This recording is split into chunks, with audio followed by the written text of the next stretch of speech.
Are you completely lost playing Sunset? You're definitely not alone, but luckily there was finally an official match played on the map, so let's take a look. Okay, so we finally have a real match on Sunset. This is not influencers, this is not your favorite streamer, this is not your friends. This is a real match with real stakes, and I wanted to just look and break down the gameplay here because I am still not totally sold on any particular idea on this map. So right off the bat, let's go ahead and just talk about the comps real quick. We have on one side a double duelist, very aggressive looking comp with a jet, a phoenix, a harbor, fade for the information, and then we also have a sage, which seems a little bit strange, but I guess could be also seen as somewhat of an aggressive agent if you're just trying to like burst onto a site and then just go for a wall and a plant.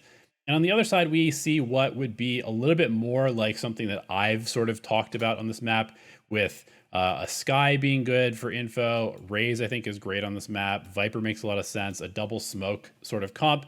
And the Killjoy is a little bit weird just because I don't see any particularly good Killjoy ultimate spots, whether it's for retake or for the attack execute. But it is the strongest Sentinel in the meta, period. And I don't think that's a debate. So it does kind of make sense that they would play a Killjoy. So let's go ahead and talk about the pistol first of all. I think one thing that I do want to highlight is this Viper wall. I do kind of like this. When I was playing around with this in Valorant, I was like, well, should we wall like this? Does this make sense? Cutting off middle, kind of cutting off some of this area up in the market. So this one kind of makes sense. I like that it cuts off middle. It allows you to maybe, come up here to hide behind this. It gives you access to maybe go in some sort of split like this without having to worry about this, because I think this top middle position can be very strong for the defense. And so being able to block that off consistently makes a lot of sense. And then if you are going to use middle to get in, you definitely do not want to have to worry about this angle. So this wall makes a lot of sense as sort of a standard default wall if you're trying to do some sort of like B split type of tactic. So right off the bat, we're going to see a big fight for B main control. And this makes a lot of sense. In my opinion, B main is a lot like A main on Ascent, where it's just like, the possibilities for a super heavy clash right off the bat for orb control or just for general map control is very high, because it's sort of just like one corner and then you see the enemy, but it's a long corridor that gives you not only good early information if you can control it, but also some kind of like sneaky little spots to play around if you can, get to these corners, or if the defense can hide behind a box like this, or the defense can hide here. The attack can kind of like lurk up and maybe surprise if they come around late behind there as well. I'm not surprised that we see 3 players for the defense here and 3 players with potentially even, 5 players trying to take B main control here on the attack. And we're going to see kind of the general idea of this Phoenix pick being that there's, a lot of these really tight, sharp corners on this map. Obviously this being one of them. So the curveball becomes very effective for fighting into that. And then the rest of this is pretty self-explanatory. As the attackers start to push up forward, they clear out that box area. And then in response to this pressure, the Phoenix is going to flash around and everybody's going to swing from the defense. And while this B main fight is happening, we're going to see sort of the idea of a B split. So we've got the Sky Dog coming up through here to market, and then the Viper following it up. And Viper does get detected by the Fade Eye and then will go down. But you can get the general sense of how this attack wants to go about approaching the B site with this Viper wall through middle. Okay, so heading into the anti-eco of the second round after the pistol, we can see another sort of interesting idea from the defense this time, where we've got 2 players stacked up in middle, 2 players towards A, and then we have the scoped weapon, in this case a Marshall for the jet, playing just sort of like late contact B. Very similar to how you might see a split be played, for example, where you don't feel super comfortable controlling this angle maybe, and so you end up just taking a really passive angle from back here. Kind of similar to, Ascent Heaven as well, that a jet might play with the operator angle with a very easy escape behind cover afterward. Over on the side of A, we've got a harbor wall immediately coming through the wall to kind of create a bit of a blockade for the attackers, and this is going to allow the Sage and the Harbor to push up.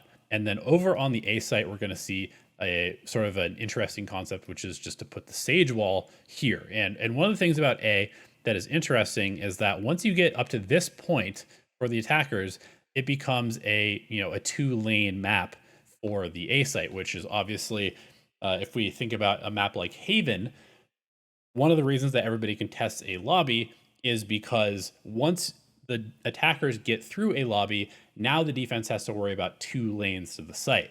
And this could be kind of a similar concept where if you can contest, you know, this A elbow, let's call it, and shut this down with a sage wall, now you only have to worry about 1 lane as opposed to letting them get up here and then start splitting you onto the A site, and then becomes a lot more complicated. Okay, so we've got ourselves full rifles against essentially a full buy with an operator, and this should be a very interesting round, especially because we've got the operator in middle with 2 other players, only a solo Phoenix here and a solo Harbor here. So this is a really interesting play from the defense. They're going to go ahead and throw a Sage Slow, which is going to cover this entire area to stop people from immediately swinging out. And this is going to be done with the purpose of getting the operator up on an aggressive line. So we're going to see Jet come up here and take this line, and you'll notice that they just checked this door because the door is their exit path. It's too far to dash out here and hope to escape. So the escape path is actually to dash into market for the Jet. And that is what is going to allow them to potentially play up in this very advanced position. The only thing I would worry about is somebody wrapping from here, especially because this did get immediately smoked. But this is kind of an interesting approach from the defense. Unfortunately, the Jet does get caught by the boombot and has to dash out of there. So giving up that position right away, not the best, but the idea behind it makes a lot of sense. Now, this round is very likely going to go the way of RNG just based off the weapons, but I do want to just point out one thing the defensive Jet is going to do here, which is this sort of more aggressive op angle. If you can potentially get up to like this corner, you really do have an insane sightline, like very deep into the attacker's spawn. So that could be a ton of early information or just some free picks. That being said, I will also say that, you know, with a decent smoke placement, you could put one like kind of like right here for the attackers. You could just kind of come up and lurk around to the outside and maybe, you know, pop flash through this side and then peek out over here to get somebody off of this angle. But seems like kind of an interesting, you know, tension point for the attackers and defenders to fight over is this really, really long sight line. So in this situation, we're going to see some pretty interesting stuff. Just not only the decent power of the operator, as there are some pretty long sight lines that you can hold, get some free picks. That one's nice. And then you can come over here and maybe hit a second shot. But you also are going to see the problem with not having a info sentinel holding middle with sort of a tripwire or an alarm bot, because the lurks become super powerful if you can get up here on the attack, and you can get into some really, really advantageous positions where you're planting on the front of B site and your lurker is just causing absolute mayhem in the back lines. Okay, so here's a very cool play from the defense. One of the things that we immediately noticed by looking at this is obviously with the double duelist plus the harbor, the stalling potential is not that great from this team. And so more aggression on the defense seems like it's probably going to be necessary. We've got 4 players towards A, and it's actually going to be a fake Cascade. So this Cascade has been thrown for, I mean, essentially 9 rounds in a row now, where it just comes out and stops about here.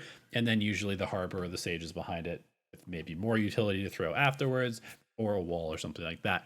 In this case, the Cascade is just going to go all the way through, and there's going to be a 3-player push with both duelists coming directly behind that to contest this early space for the attackers in A.